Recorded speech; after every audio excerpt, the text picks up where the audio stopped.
getting my days mixed up. It's day 7, I think. Or 8. Okay, so anyway, today is our second day. Going on this excursion. And where are we going? Molo Kitty.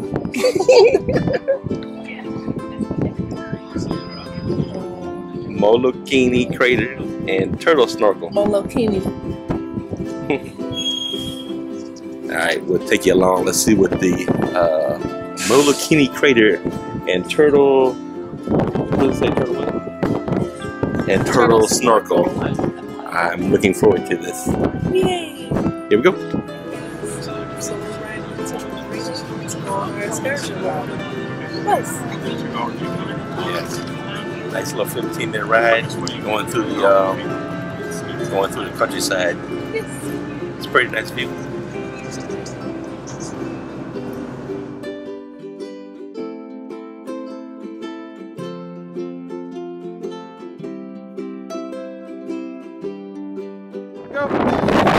Aloha, fellas. Morning. Morning. Huge camera. Yeah, it is. It's heavy. Aloha. Aloha, aloha. We're already good with this. Oh, you got it? Yeah, we're good. Perfect. We're good. I guess we can go up top, I guess. Okay. Around this way. All right, thank you. No worries. Yeah, you've got everything you need? We're good. Perfect. Find a seat right up here. We'll bring you out breakfast a little bit later. All right, thank you.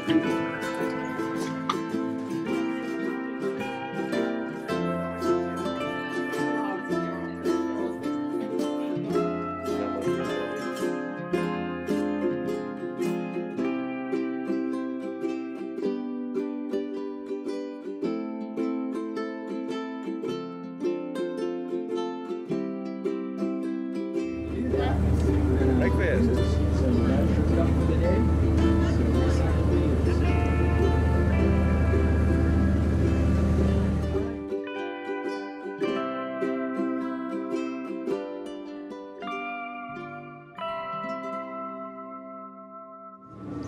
It's hot up here. And it's crazy how calm the water is.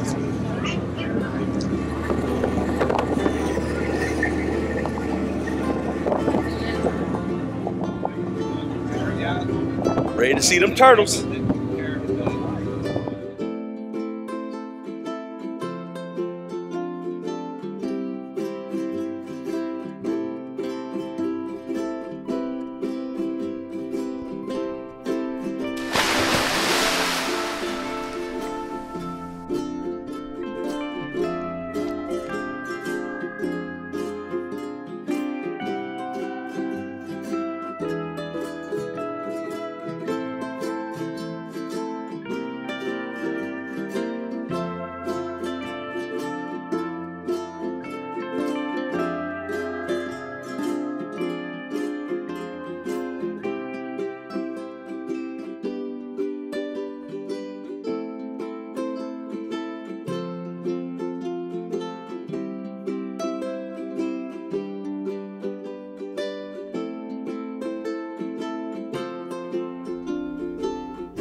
Alright guys, so this has been one of the best excursions ever. I hope you can hear me. We're on this excursion, the Pacific Whale Foundation. We had no idea that it was actually a charitable foundation sponsoring this excursion, but I'm telling you, it's awesome. They do a lot of good work here in the ocean, and I'm going to go up top and let you guys hear her talk.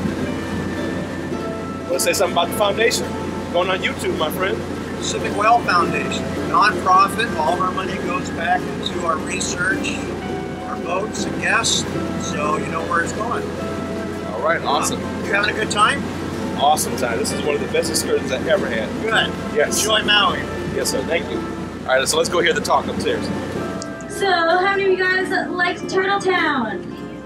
Woo, awesome. How many of you guys saw a turtle? Some at the front. Awesome. So now is the time of our trip. We kind of tie everything back together. So the very beginning of the day, I mentioned that one of our goals is to conserve our oceans through science and advocacy. So this is the part of the day where I absolutely love to talk about conservation, and I like to talk about the conservation of sea turtles. So the green sea turtles are the ones that you guys saw today. Does anybody know their Hawaiian name? It's Honu. So the Hawaiian name for green sea turtles is Honu, because we hope you guys had a Honu experience with us today. So these Hawaiian green sea turtles are endangered, along with the other 6 species of sea turtles in the entire world. And that's because they go up against a lot. So not only do they have oceanic predators, but they also have terrestrial predators. So in different parts of the world, especially like Florida, raccoons, foxes, even dogs will dig up those sea turtle nests and eat the baby sea turtle eggs, the little hatchlings. And even humans, we actually still predate upon those sea turtles for things like sea turtle egg soup, for their meat, and also those beautiful shells that they have. They're utilized for jewelry and for sunglasses even.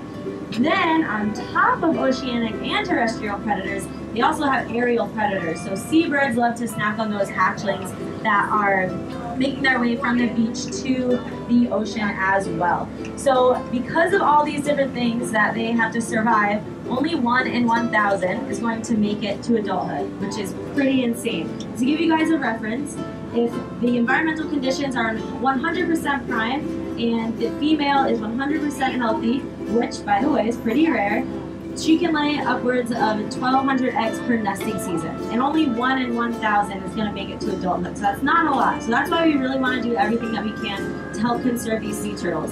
And one way that we help them out is by putting what's called a TED, which stands for Turtle Exclusion Device, and we put those in our fishing nets. So basically what it is, it's kind of like a little doggy door. So when the sea turtle gets trapped in a fishing net, they'll start moving their flippers around, and they'll be able to maneuver their way out of the fishing net. Fishermen are still stoked because they get to keep their lot of fish. And this is because when fish get startled, they end up spinning in circles. So the fishermen are happy because they won't lose any of their fish, and they're also happy because they won't have any bycatch. They won't have any accidental sea turtles that get stuck in their nets. Another thing that we can do to help these sea turtles out has to do with lighting. So I know you guys are on a cruise, but how many of you have ever stayed along a beach? Or camped on a beach, house, condo, hotel, camping? Yeah. So how many of you guys like to go outside on a porch or turn your flashlights on at night, check out your surroundings? Yeah, me too. So this is actually detrimental to the sea turtle hatchling survival. And that's because when those little babies, they hatch at night, they look for that beautiful moonlit horizon to guide them out to sea. But our porch lights, our flashlights are way brighter than the natural moonlight. So those baby hatchlings, they're going to get super discombobulated, really confused. They're not going to go towards the ocean. They're going to instead come to our houses, condos, hotels, campsites, and they're going to become very lethargic and not make it out to the ocean. And as much as we would love an adorable baby hatchling in our homes, it would not survive, unfortunately. So if we don't want to turn our lights off at night, because let's be honest, humans are a selfish species, right? You can use LED lighting or infrared lighting instead. It has much less impact. How many of you guys are from Florida? I know a couple of you are. How many of you have ever been to Florida? Heard of Florida? Yeah. All right, so Floridian beaches are absolutely amazing because 6 out of the 7 different species of sea turtle utilize their beaches for nesting grounds. So because of this, Florida actually has tons and tons of lighting ordinances that everybody's on board with. Hotels, companies, they all are A-okay with strict lighting laws to help protect those sea turtles. So they're a great example to lead by.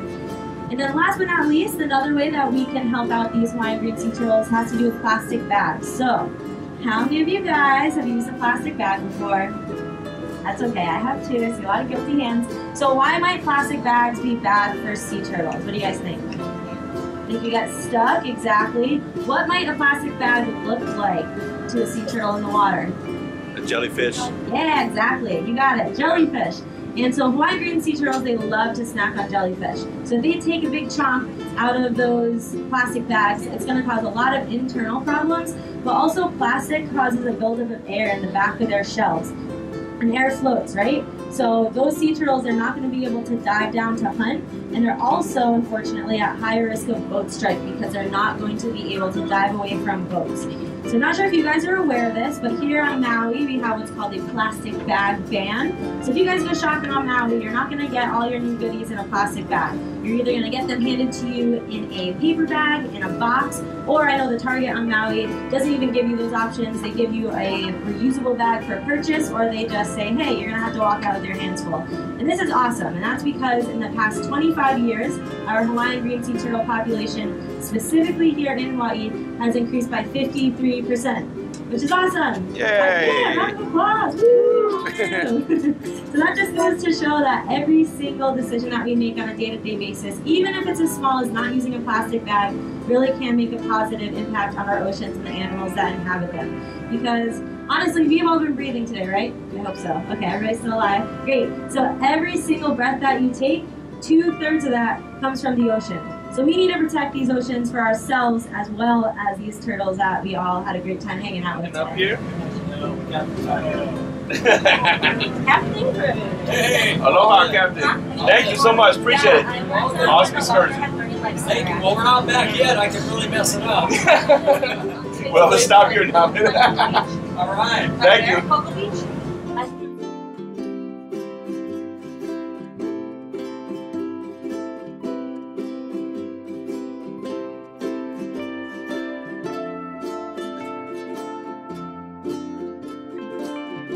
Here we go, here we go. My favorite bus driver ever. Hey, aloha. That's the way we roll. I'm gonna go lay in front of Uncle Charlie over here. Hey, couple of Mai Tais. Couple more. That was a good move, man. That was a good move. Hey guys, welcome back. Yes, what a fantastic day. I cannot, words don't describe what a wonderful day this was. Just outstanding excursion, and it's really great that it has a purpose behind it.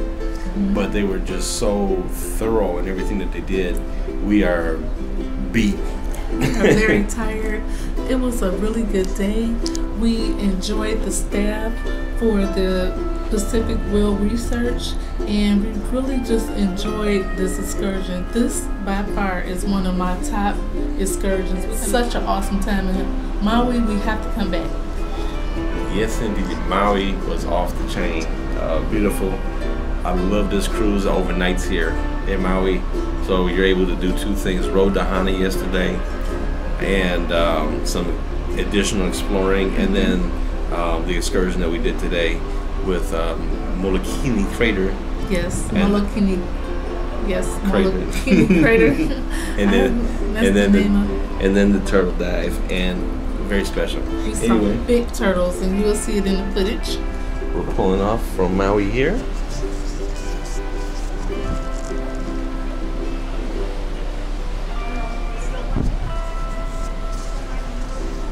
And on our way to Hilo, I guess we'll probably show you guys a little bit of our dinner tonight. Yes, And then we're headed to the Big Island. we're gonna call it a night early tonight. We're gonna go to dinner. We'll show you a little bit of our footage from our dinner. But other than that, guys, aloha until tomorrow. Life short. What?